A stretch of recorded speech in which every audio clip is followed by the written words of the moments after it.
Hello everyone, તો કેમ છો બધા? મજામાં? બધા મજામાં જ હોય ને? આપણા વિડીયો જોતા હોય બધા મજામાં જ હોય. તો આજે અમે જઈએ છીએ બાલાગામ મારા નણંદના ઘેરે. તો ચાલો બધાય. અને પછી અમે નીકળી ગયા છીએ અમારો હેલિકોપ્ટર લઈને બાલાગામ જવા માટે. જીતુને આજ હતી રજા, શનિવાર હતો એટલે થોડાક દિવસોથી આ ગયા નહોતા, તો આટો મારતા આવીએ. અને લવને, કાવ્યાને, બેનને ભણવાનું હતું, તો એને અમે હારે નથી લઈ જતા, ખોટું ભણવાનું બગાડવું. એટલે એ બેન ભાઈ ગયા છે સ્કૂલે અને અમે નીકળી ગયા છીએ બાલાગામ જવા માટે.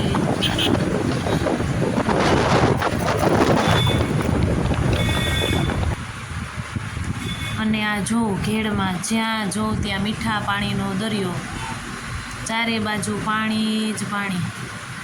કેમ કે આ થોડા દિવસો પહેલાં વરસાદ બહુ થયો હતો, ત્યારે અહીંયા પાણી બહુ આવી ગયું હતું, એટલે પાકને પણ ઘણું નુકસાન થયું છે. અને જો હજી પાણી એટલું ભર્યું જ છે.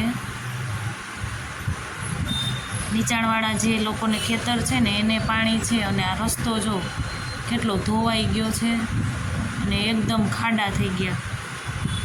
એટલે રાત્રિ સમયે જો આ રસ્તા ઉપર નીકળતા હોય ને તો ધ્યાન રાખવું પડે, નહીંતર જો ખાડામાં આપણે બાઇક થોડું કંઈ ગયું ને તો પડી જ જાય.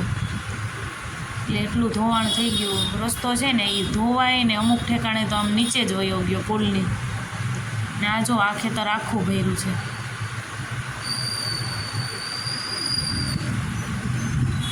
ક્યાંક ક્યાંક જ પાણી નથી બાકી, ને બધે હજી પાણી ભર્યા જ છે.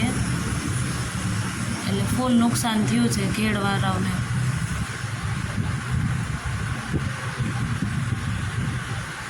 જો હજી પાછો વરસાદ થાય તો પાછું હતું એનું એ થઈ જાય પાણી.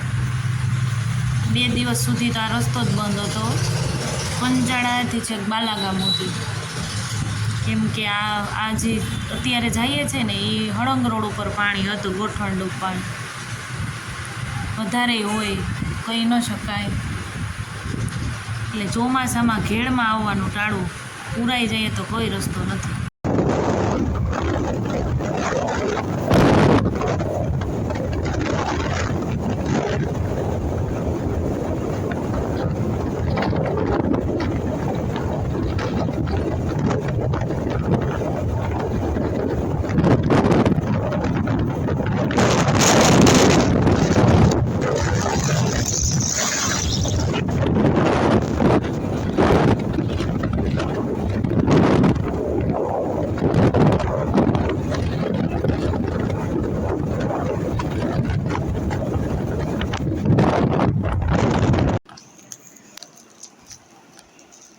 આ માણસ માટે પહેલી વાર સરપ્રાઈઝ લીધું. શું છે જીતું? પૈસા તમે દઈ દેવો ને? હે, પૈસા દઈ દેવો કે? હા, ગમશે કે કેવું નીકળવું હોય. સારું નીકળ્યા તો સારું.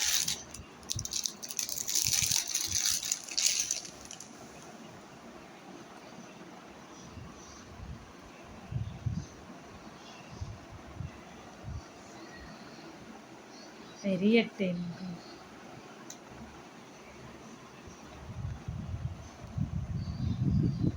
શું છે લોકો?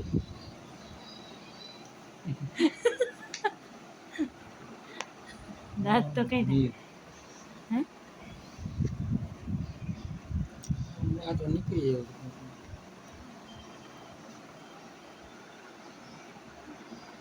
ક્યાં નામ બતાડો તો નામ.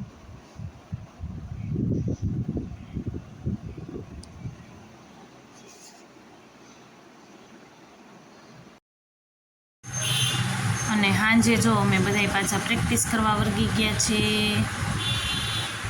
નવરાત્રિ નજીક જ આવી રહી છે, એટલે અમે રોજે બધા શેરીમાં પ્રેક્ટિસ કરીએ છીએ અવનવા સ્ટેપની. તમારે જો કોઈને શીખવા હોય તો આવી જાજો સ્ટેપ શીખવા. હું ને શિવાની ને અંજલિ ને અમે એમ તો આજે ઓછા છે, નહીંતર અમે 8-10 જણા હોય બધા પ્રેક્ટિસ કરવામાં. સાંજે 9:30 બધા ફ્રી થઈએ એટલે પછી પૂગી જઈએ. અને સવારે હું ને કાવ્યા પછી જઈએ છીએ અત્યારે કેશોદ દવાખાને, કેમ કે કાવ્યા બેને કાલે ખબર નહીં ખાધું તો હું હોય પણ એને અત્યારે બહુ ઉધરસ છે અને તાવે બહુ છે, એટલે જીતુને રજા નથી, એટલે હું લઈને જાઉં છું અત્યારે દવાખાને કિશોર.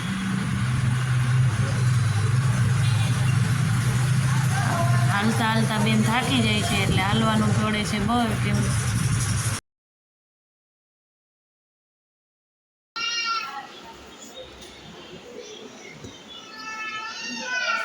કાવ્યા નથી મજા આવતી?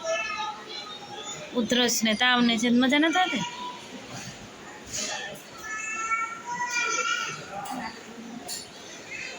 ભૂખ લાગી ગઈ? ભૂખ લાગી ગઈ? હું ખાવું? ફ્રૂટ ખાવું ને હવે? ખવાય કેડબરી, બિસ્કિટ, ઇન્જેક્શન મારું? બીક લાગે?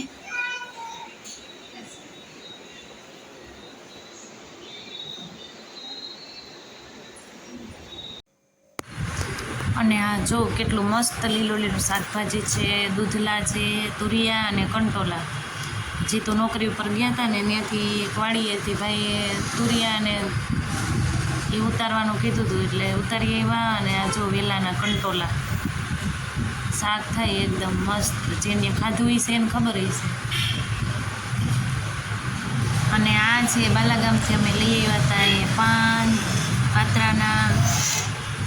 અને પછી કાવ્યા માટે બનાવી નાખી છે ગરમ ગરમ સરસની દાળ, કેમ કે એને આજે છે ને આખો દિવસ કંઈ ખાધું જ નથી, એટલે એને દાળ ભાત ભાવે. મેં કીધું લાવી દાળ ભાત બનાવી નાખું, એટલે દાળ ને ભાત બનાવ્યા.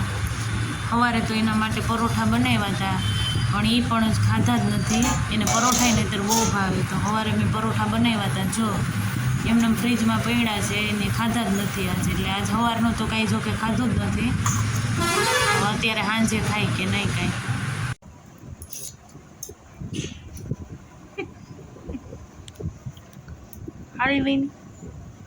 હારી બની દે હે? નથી હારી બની? હારી બની કે તો હું ના પણ એક વાઇટ કોઈ પી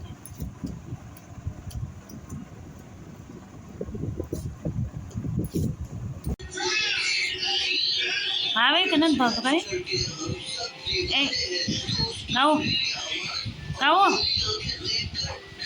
શું આવ્યું? મરચું મરચું આવ્યું?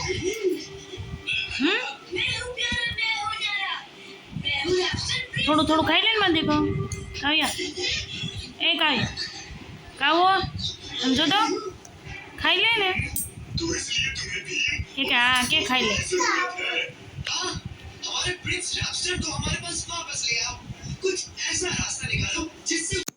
અને કાવ્યાને જો જમવા આપી દાળ ભાત, અને પછી મેં બનાવી નાખ્યું મારા પપ્પાની વાડીના જે આંબળા હોય ને સરસના, જો આંબળાનું શાક બનાવ્યું છે તીખું તીખું.